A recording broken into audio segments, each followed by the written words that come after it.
Hinihintay ko lang ng pagkain. Itulog mo na lang yan ulit. Gutom ako eh, ba't ba?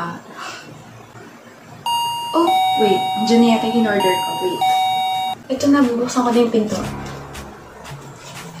Hi, love. Nandito ka pala. Ba't mo pa ako pinapatulog? Ay, naku. Asa ka? Di mo pa ba nababa yung tawag? Sino pinapapasok mo? Anyway, nakuha mo na ba yung food? Ha?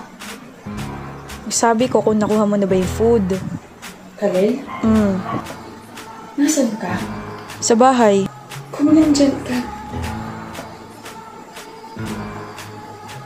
Sino itong nasa likod ko?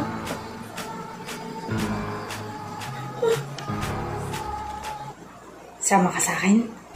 Hello? Judith? Hello, love. Hello?